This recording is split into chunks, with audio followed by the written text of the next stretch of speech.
But people love to stick their neck into like hornets' nests. She-Hulk is getting sued by Titania of all people, because Titania has copyrighted the name She-Hulk and is now using it to sell beauty products. And this Titania is not really anything like she is in the comics. Not at all, really. The costume, the attitude, the motivations, there does not seem to be much of the Titania character here in any respect apart from the name. I never read much She-Hulk when I was younger, the original run coming out before I was born.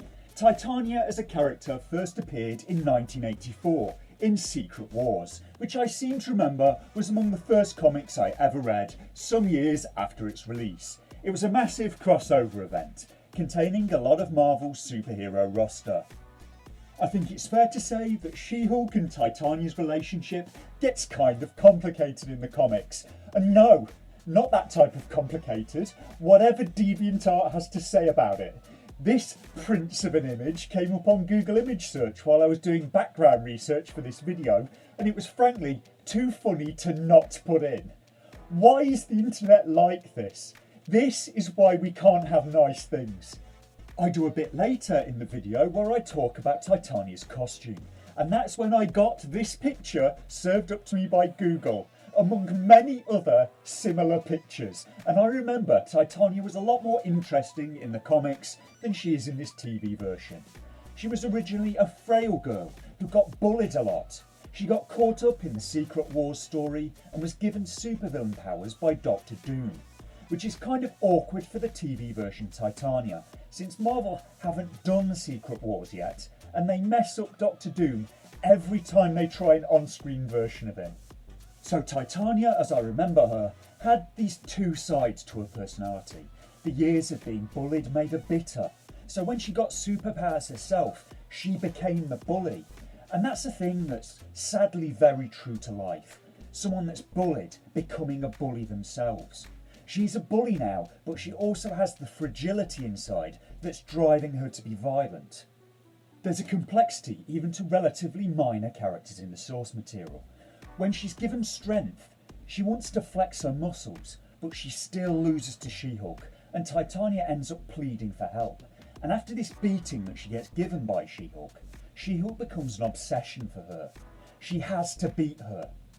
And when in the comics Titania finally beats She-Hulk, Titania's lost. Once she's won, she loses the only goal that she's been aiming at. And much later, Titania and She-Hulk admit that they just kind of like fighting each other and agree to just meet up every now and then and have a fight.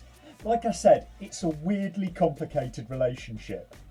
So Titania was powerful and dangerous, but inside contained a real vulnerability. So yet again, Marvel Studios have taken an existing story and character and have remade them inferior to what they were in the source material, just like they did with She-Hulk's origin story. So that's Titania's motivation in the comics, but what exactly are Titania's motivations in the TV version? It's like that cliche that British actors allegedly used to ask, "What's my motivation?" Meaning, what's motivating the character I'm playing at this time? And if Jamila Jamil had asked that of the showrunners, from all appearances coming from the show, I'd imagine the creatives would just shrug. She just comes along and wants to mess with Jen for no reason, over and over again. Why did Titania smash up that courtroom at the start? Why does she do anything she does? There's just no character here. The TV show hasn't even managed the same depth as the comics. Jen goes to confront Titania about the lawsuit and goes to a product launch for Titania's new She-Hulk line of cosmetics. And I'm just going to come out and say it. Barely anything happens in this whole episode. The closest we get to action is a perfume launch and Jen going for a suit fitting. If they'd stuck with the source material, they could have had storylines like this. Make way for the man-elephant. Okay, on this occasion, they may be better off with the suit fitting. I wonder what type of fabric they're going to use. Will it be single or double-breasted? Trousers or skirt? Man, this episode's hotting up now. And there's been no lead up to this. This is the introduction of the man-elephant character. This got the same build-up as the swamp zombies, i.e. none at all. And this after the story a few issues ago about a man-wolf god that lived in a pocket universe in She-Hulk's blood. And I wonder if in the 70s and 80s, drugs were being delivered to the Marvel offices on pallets. Jane goes back to her law office, and that camp guy is back, talking to Nikki, the annoying one. And is that fair? Because everyone in the show is kind of the annoying one. And Nikki is wearing possibly the most revolting eyeshadow I have ever seen.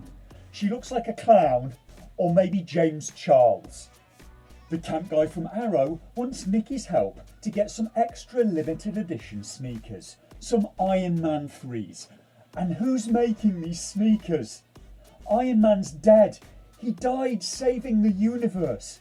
After what he did, he should probably be a religious figure by now. Instead, he got some shoes named after him. And in return for Nikki's help, the camp guy offers a favour. He offers to hook Nikki up with his drip broker. Now, I wasn't familiar with the term, and as far as I can discern, it seems to be fashion and style for people who want to look like they just got given clothes at a homeless shelter. And I even like the camp guy in the show Arrow. He did okay in that. This series can even take actors that I quite like and still make the show painful to watch. Could you make me a cup of tea, please, Stephanie?